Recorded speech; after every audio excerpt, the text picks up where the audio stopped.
ay nagpupuri. Dahil inako ng Kristong Hari, kaligtasan ng kanyang lipi. Sa kanyang kinaluluklukan, dininig aming panambitan. Habang bayan nagpag-ibig, sa kandili niya nananamik. Bayan ngayon'y nagpupuni, sabay-sabay nagpupuri. Dahil inako ng Kristong Hari, kaligtasan ng kanyang lipi. Bayan ngayon'y nagbubunyi, sabay-sabay nagpupuri. Simulan natin ang ating pagdiriwang sa ngalan ng Ama at ng Anak at ng Espiritu Santo. Amen. Ang pagpapala ng ating Panginoong Hesukristo, ang pag-ibig ng Diyos Ama, at ang pakikipagkaisa ng Espiritu Santo naway sumainyong lahat. At sumaiyo rin. Upang tayo maging marapat gumanap sa banal na pagdiriwang, aminin muna natin at pagsisihan ang ating mga kasalanan. Inaamin ko sa makapangyarihang Diyos At sa inyo mga kapatid, na lubha akong nagkasala sa isip, sa salita at sa gawa, at sa aking pagkukulang. Kaya isinasamo ko sa mahal na Birheng Maria, sa lahat ng mga anghel at mga banal, at sa inyo mga kapatid, na ako'y ipanalangin sa Panginoong ating Diyos. Kaawaan tayo ng makapangyarihang Diyos, patawarin tayo sa ating mga kasalanan at patnubayan tayo sa buhay na walang hanggan. Amen. Panginoon, kaawaan mo kami. Panginoon, kaawaan mo kami. Kristo, kaawaan mo kami. Kristo, kaawaan mo kami. Panginoon, kaawaan mo kami. Panginoon, kaawaan mo kami.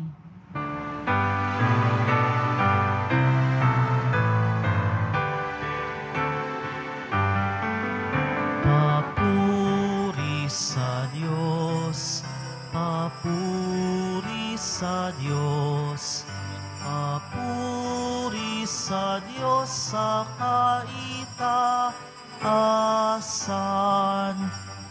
at sa lupa'y kapayapaan, at sa lupa'y kapayapaan sa mga taong kinalulugdan niya. Pinupuri ka namin, dinarangal ka namin, sinasamba ka namin, ipinagbubunyi ka namin, pinasasalamatan ka namin. Dahil sa dakila mong angking kapurihan,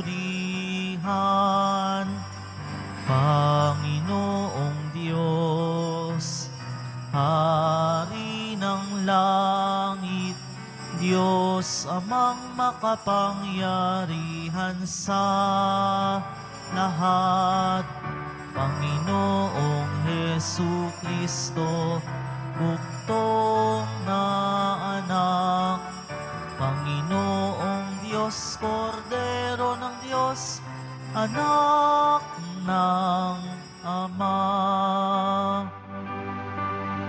Ikaw na nag-aalis ng mga kasalanan ng sanlibutan, maawa ka sa amin.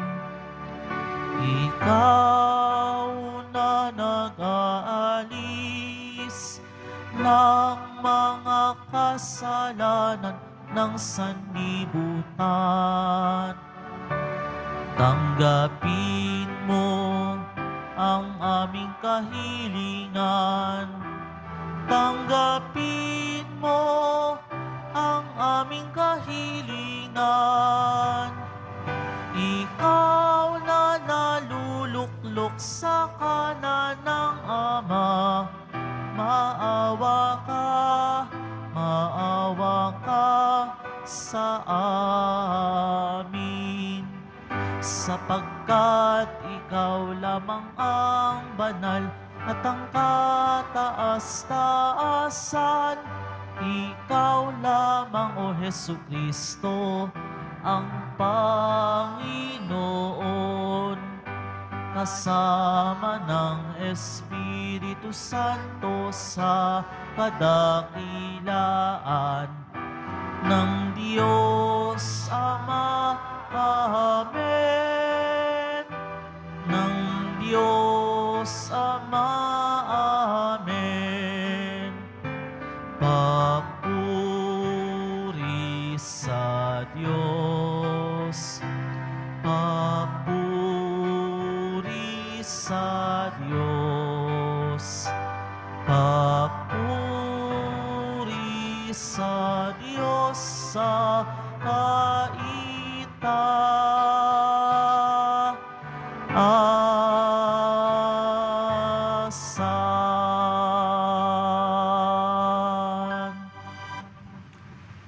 Manalangin tayo.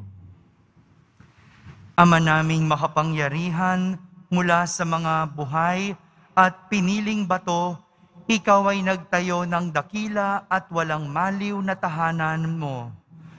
Pagibayuhin mo ang paglukob ng espiritu ng iyong kagandahang loob sa iyong sambayanan upang kami lalong sumulong bilang iyong lungsod ng kapayapaan sa kalangitan.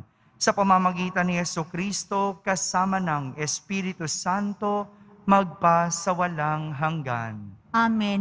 Magsiupo ang lahat.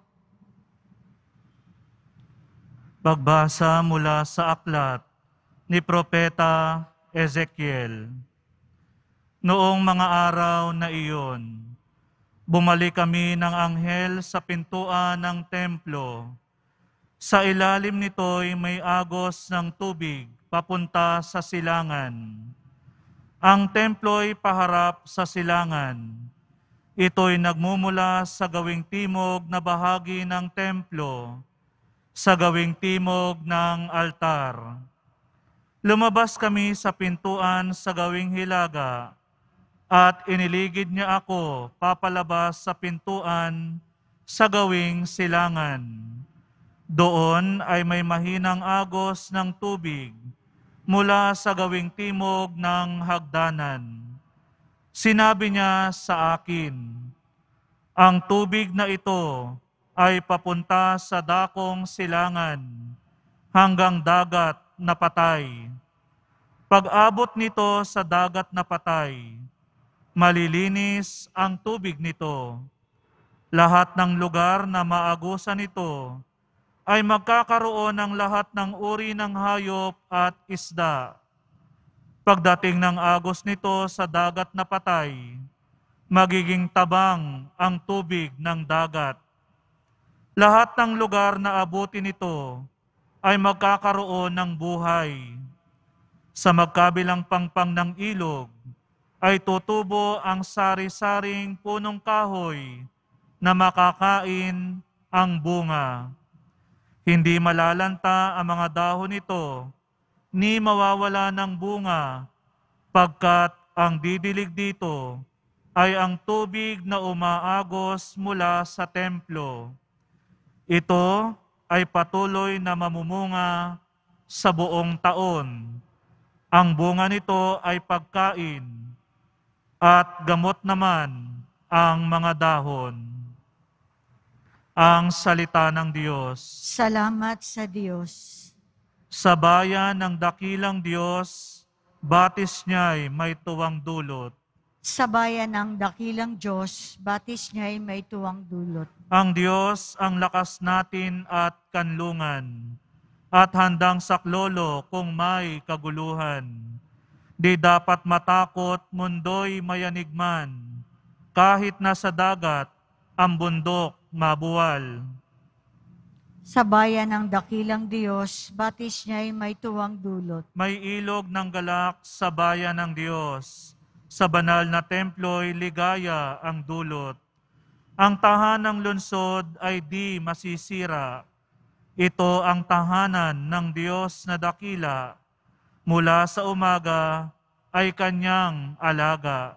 Sa bayan ng dakilang Diyos, batis niya'y may tuwang dulot. Nasa atin ang Diyos na makapangyarihan, ang Diyos ni Jacob na ating kanlungan. Ano man ang kanyang ginawa sa lupa, sapat ng pagmasdan, at ika'y hahanga. Sa bayan ng dakilang Diyos, batis niya'y may tuwang dulot.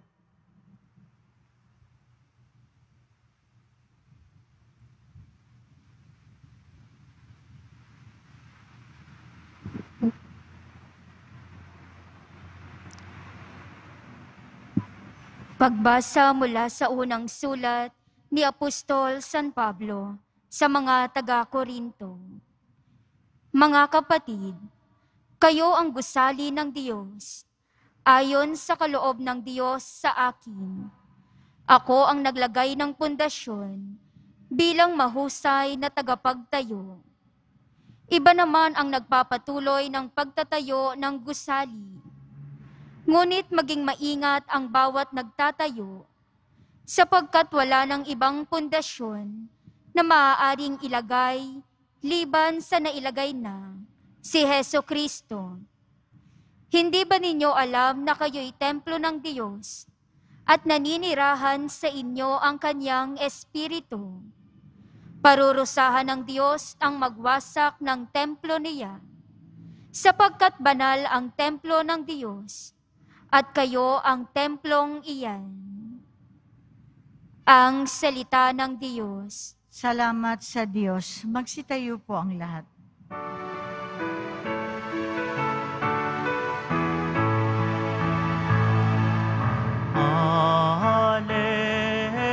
Alleluia, Alleluia, Alleluia, Alleluia.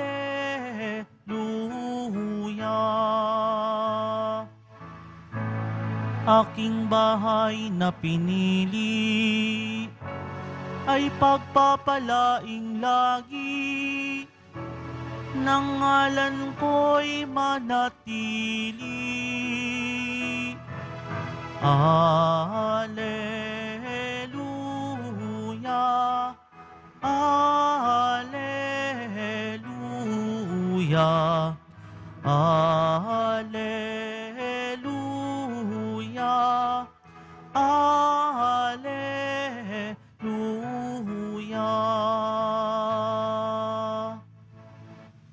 Sumainyo ang Panginoon. At sumaiyo rin. Ang mabuting balita ng Panginoon ayon kay San Juan. Papuri sa iyo, Panginoon.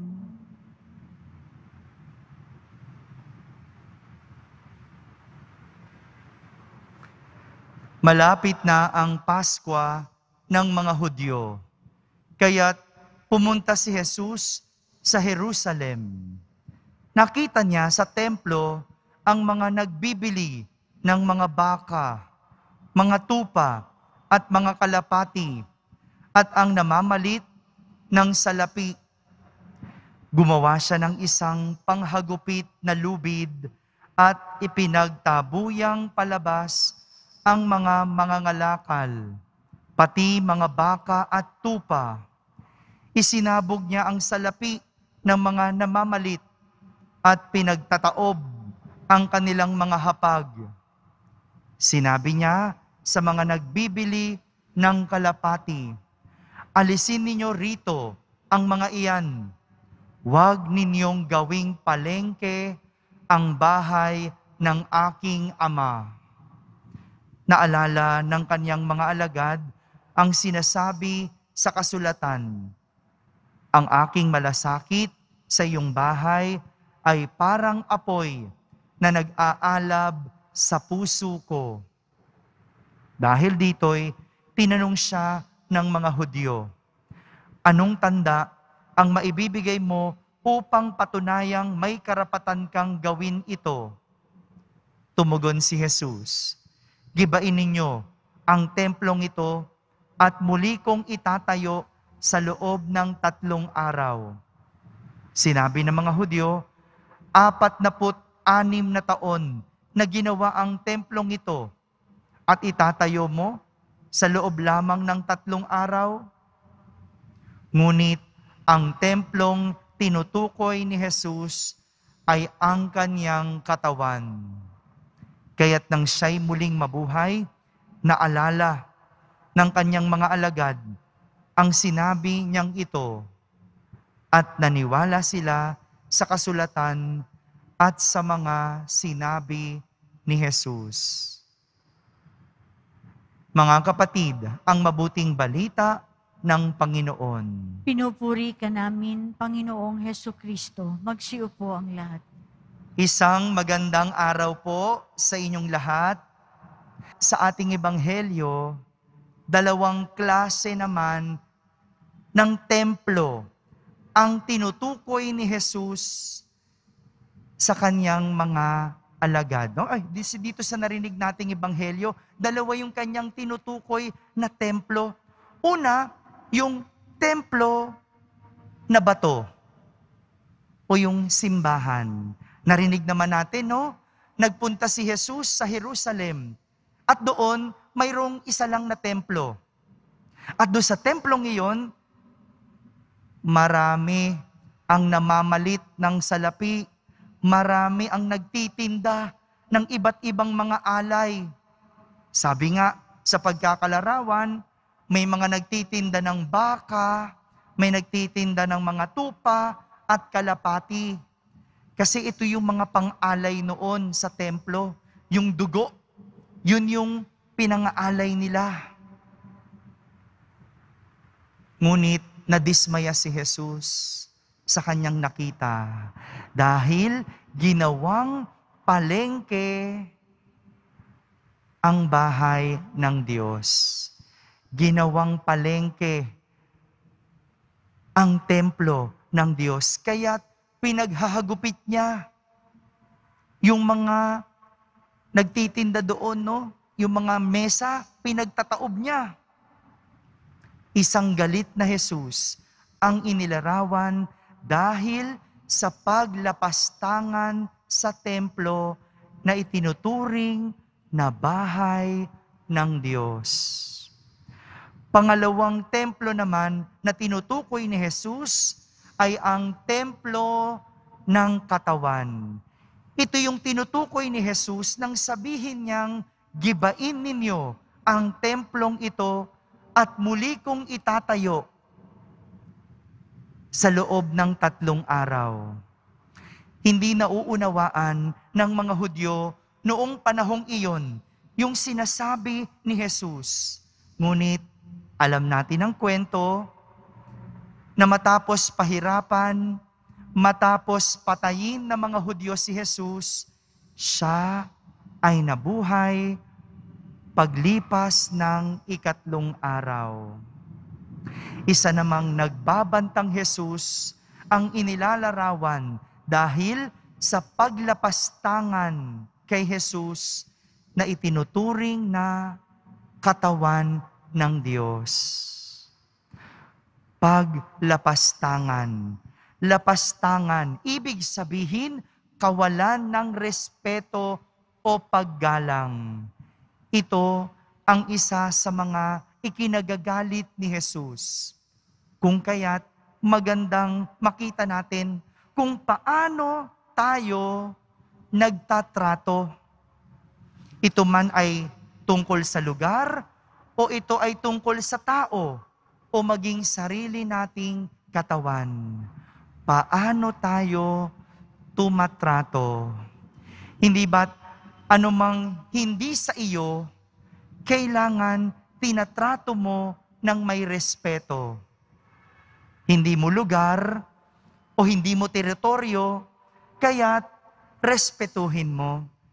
Dito magaling yung Pinoy, lalo na pag nasa ibang bansa. No? Pag hindi nila bansa, ang galang. No? Tumatawid sa tamang daan. No? Sumusunod sa batas trapiko. Kasi hindi natin teritoryo, meron tayong paggalang at respeto. Pero kahit sarili mong bansa, dahil hindi sa iyo, dahil hindi mo pagmamayari, dapat ganun pa din. May paggalang at respeto. Hindi mo pagmamayari, kaya't itrato mo ng maayos. Hindi mo kakilala, kung kaya't matuto kang gumalang. Simpleng aral tungkol sa paggalang ang nais ituro ni Jesus, na kinakailangan din paminsan-minsan pinapaalala sa atin. Maaring yung mga sarili nating katawan, porket pakiramdam natin, pag-aari natin, wala nang paggalang, nilalapastangan, inaabuso, panay-panay ang bisyo. Isang magandang paalala na maski ang ating mga katawan ay pahiram lang, hindi sa atin, kaya tratuhin ng may respeto. Maging ang ating simbahan, magandang tignan, paano ba natin ito tinatrato? Dumayo kayo, pumupunta kayo sa simbahan, paano natin itinatrato ito? Kaya maganda na kapag ikaw ay nasa ibang bahay, matuto tayong sumunod dun sa nagpapatupad. Matuto tayong gumalang at rumispeto. Mga kapatid, simple lang ito, pero nakikita ang pagtrato ng tao kung tayo ay mayroong respeto.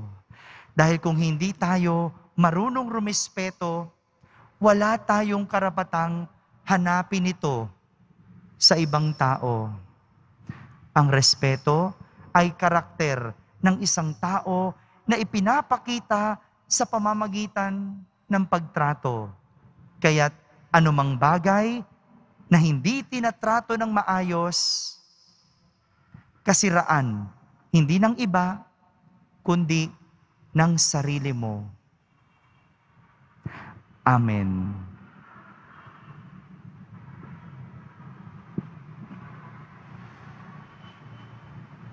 Magsitayo po ang lahat.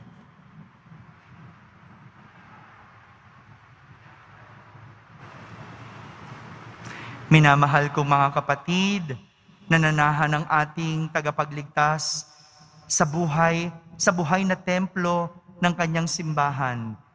Isang binyagang bayan na natitipon sa ilalim ng kahalili ni San Pedro. Manalangin tayo sa ating Ama sa tulong ng banal na Espiritu. Ating sambitin sa bawat panalangin, Panginoon, pagpalain mo kami ang iyong mga buhay na templo. Panginoon, pagpalain mo kami ang iyong mga buhay na templo. Ang pandaigdigang simbahan, naway lumago sa pagkakaisa at pananampalataya sa pamamagitan ng ating katapatan sa Santo Papa. Manalangin tayo. Panginoon, pagpalain mo kami ang iyong mga buhay na templo. Ang mga bansa naway mabuhay sa kapayapaan at iwasan ang paghihiganti at paglalaban. Manalangin tayo. Panginoon, pagpalain mo kami ang iyong mga buhay na templo. Ang mga naghahanap sa Diyos, naway matagpuan ang bato ng pananampalataya ni San Pedro at ang lakas ng loob ni San Juan Bautista. Manalangin tayo. Panginoon, pagpalain mo kami ang iyong mga buhay na templo. At tinawang ipakita ang ating pananampalataya sa pamagitan ng ating pangangalaga at paggamit sa gusaling ito ng simbahan. Manalangin tayo. Panginoon, pagpalain mo kami ang iyong mga buhay na templo. Ang mga yumao, naway maging mga buhay na bato sa walang hanggang templo. Manalangin tayo. Panginoon, pagpalain mo kami ang iyong mga buhay na templo. Sa katahimikan, ating ilapit sa Diyos ang ating mga pansariling kahilingan.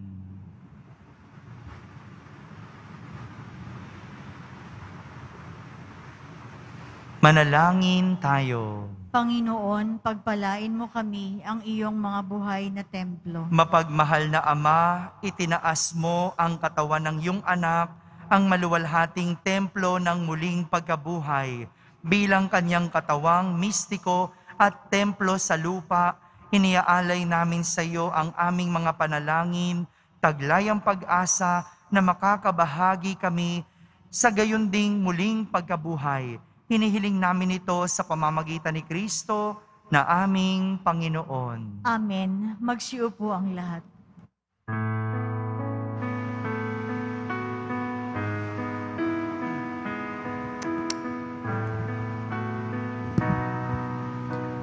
Ang himig mo, ang awit ko, lahat ng ito'y nagmula sa iyo.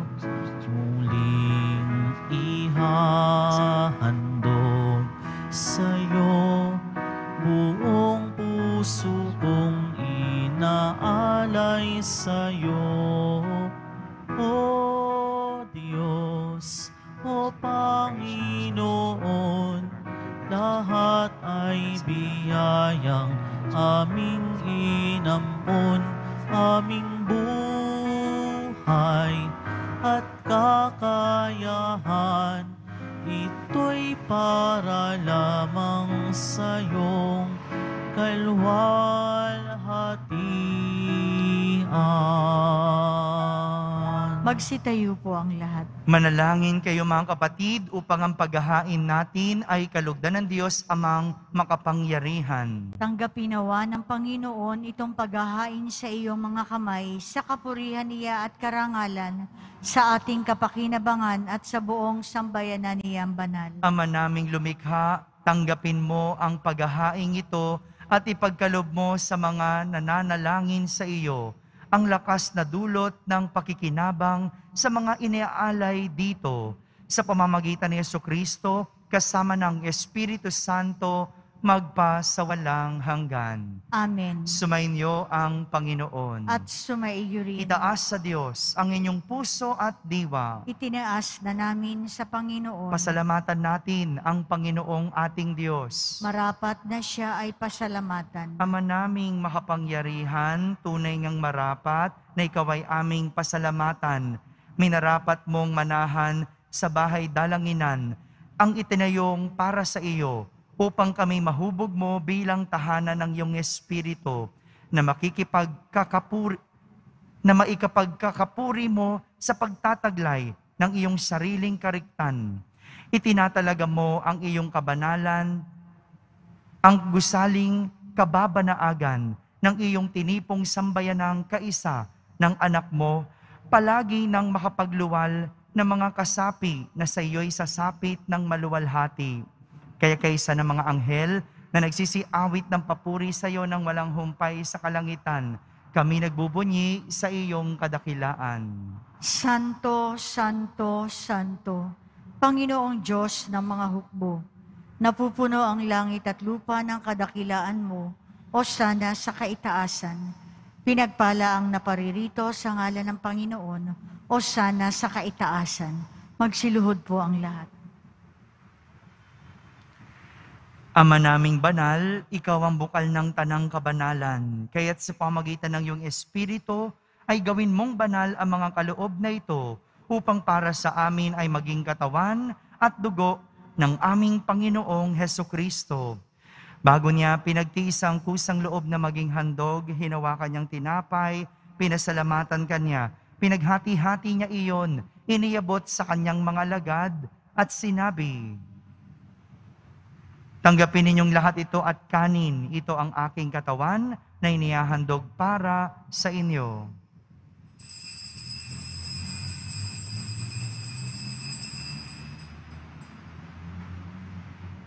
Kaya hindi naman nung matapos ang hapunan, hinawakan niyang kalis, muli kanyang pinasalamatan, iniabot niya ang kalis sa kanyang mga alagad at sinabi, "Tanggapin ninyong lahat ito at inumin. Ito ang kalis ng aking dugo, ng bago at walang hanggang tipan. Ang aking dugo na ibubuhos para sa inyo at para sa lahat, sa ikapagpapatawad ng mga kasalanan. Gawin ninyo ito sa pag-alaala sa akin."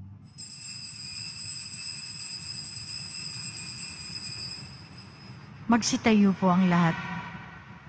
Ipagbunyi natin ang misteryo ng pananampalataya. Si Kristo'y namatay, si Kristo'y nabuhay, si Kristo'y babalik sa wakas ng panahon. Ama, ginagawa namin ngayon ang pag-alaala sa pagkamatay at muling pagkabuhay ng iyong anak, kaya't inaalay namin sa iyo ang tinapay na nagbibigay buhay at ang kalis na nagkakaloob ng kaligtasan. Kami nagpapasalamat dahil kami iyong minarapat na tumayo sa harap mo para maglingkod sa iyo. Isinasamo namin kaming magsasalo-salo sa katawan at dugo ni Kristo ay mabuklod sa pagkakaisa sa pamamagitan ng Espiritu Santo.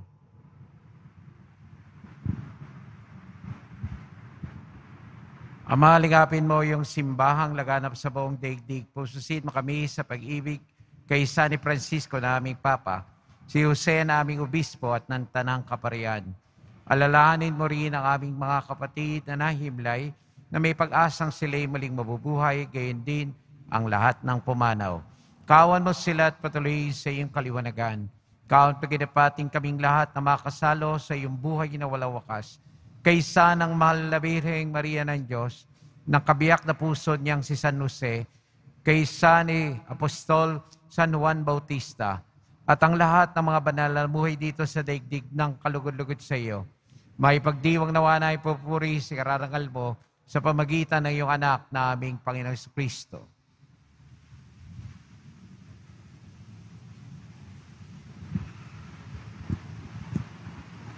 Sa pamamagitan ni Kristo, kasama niya at sa Kanya, ang lahat ng parangal at papuri ay sa iyo, Diyos Amang makapangyarihan, kasama ng Espiritu Santo, magpa sa walang hanggan. Amen. Sa tagubilin ng mga nakahagaling na utos at turo ni Jesus na Panginoon natin at Diyos, ipahayag natin ng lakas loob. Ama namin, sumasalangit ka. Sambahin ang ngalan mo, mapasa amin ang kaharian mo, sundin ang loob mo dito sa lupa para nang sa langit. Bigyan mo kami ngayon ng aming kakanin sa araw-araw at patawarin mo kami sa aming mga sala para ng pagpapatawad namin sa nagkakasala sa amin. At huwag mo kaming ipahintulot sa tukso at iadya mo kami sa lahat ng masama. Hinihiling namin kami iadya sa lahat ng masama, pagkalooban ng kapayapaan araw-araw, iligtas sa kasalanan at ilayo sa lahat ng kapahamakan. Samantalang aming pinananabikan ang dakilang araw ng pagpapahayag ng tagapagligtas naming si Hesukristo. Sapagkat iyo ang kaharian at ang kapangyarihan at ang kapurihan magpakailanman. Amen. Panginoong Hesukristo, sinabi mo sa iyong mga apostol, kapayapaan ang iniiwan ko sa inyo. Ang aking kapayapaan ang ibinibigay ko sa inyo. Tunghayan mo ang aming pananampalataya at huwag ang aming pagkakasala. Pagkalooban mo kami ng kapayapaan at pagkakaisa ayon sa iyong kalooban, kasama ng Espiritu Santo, magpa sa walang hanggan. Amen. Ang kapayapaan ng Panginoon ay laging sumainyo. At sumaiyo rin. Magbigayin kayo ng kapayapaan sa isa't isa. Kapayapaan po para sa lahat.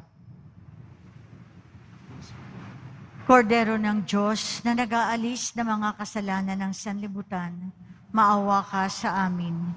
Kordero ng Diyos na nag-aalis ng mga kasalanan ng sanlibutan, maawa ka sa amin. Kordero ng Diyos na nag-aalis ng mga kasalanan ng sanlibutan, ipagkaloob mo sa amin ang kapayapaan. Magsiluhod po ang lahat.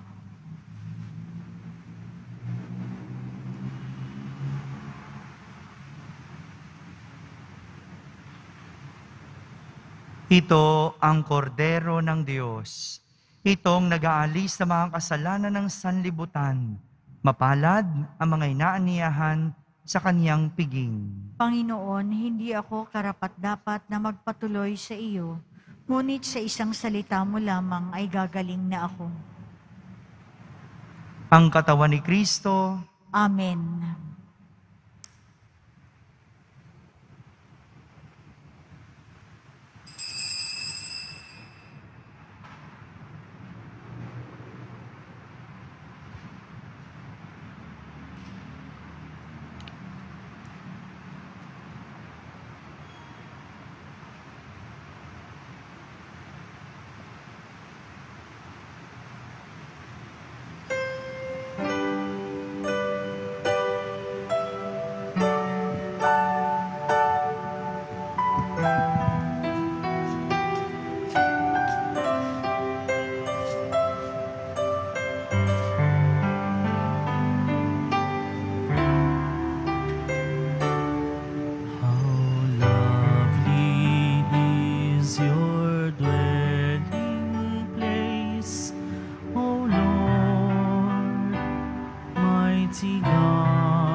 finds a home for her brood, and the swallow a nest for herself where she may lay her young. In your altars, my King and my God.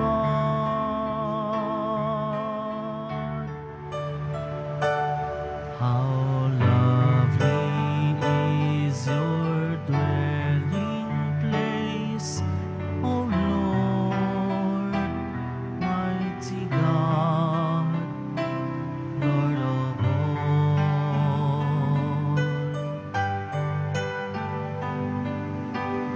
Blessed are they whose dwelling is your own, Lord of peace. Blessed are they refreshed by springs and by rain, when dryness daunts and skates. Behold my shield, my King and my God.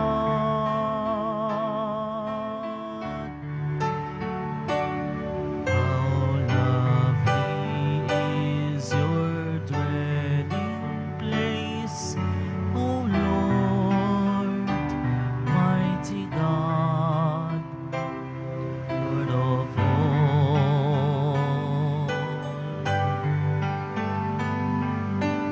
I would forsake 1,000 other days anywhere if I could spend one day in your courts. Belong to you alone. My strength are you alone. My glory, my King and my God.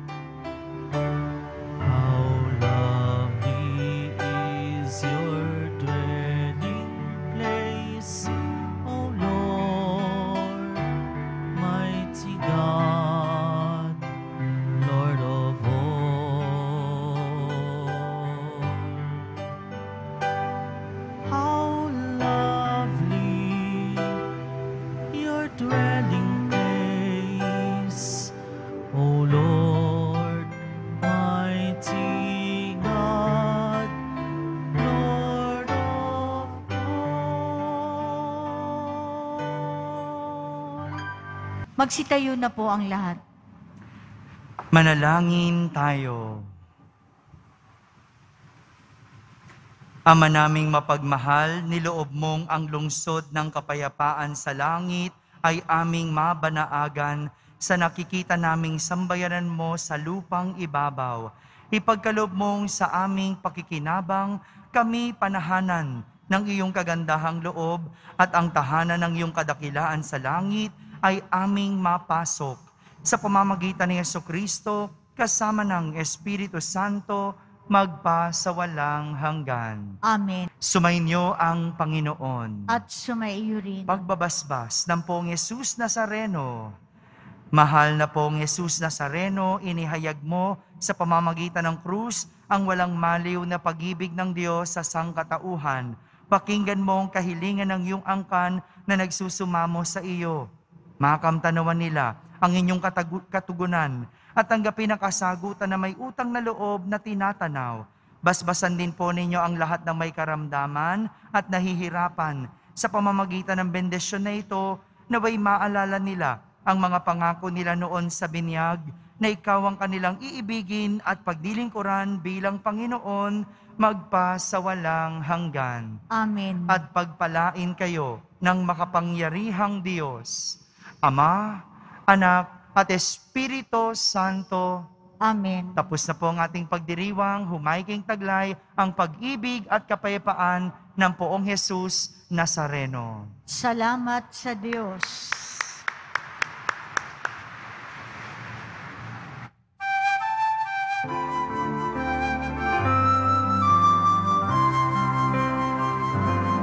Nuestro Padre Jesus Nazareno, sinasamba ka namin. Pinipintuho ka namin. Aral mo ang aming buhay at kaligtasan. Nuestro Padre Jesus Nazareno, iligtas mo kami sa kasalanan. Ang krus mong kinamatayan ay sagisag ng aming kaligtasan. Nuestro Padre Jesus Nazareno, dinarangal ka namin. Nuestro Padre Jesus Nazareno, nilulwalhati ka namin. Nuestro Padre Jesus Nazareno, dinarangal ka namin. Nuestro Padre Jesus Nazareno, nilulwalhati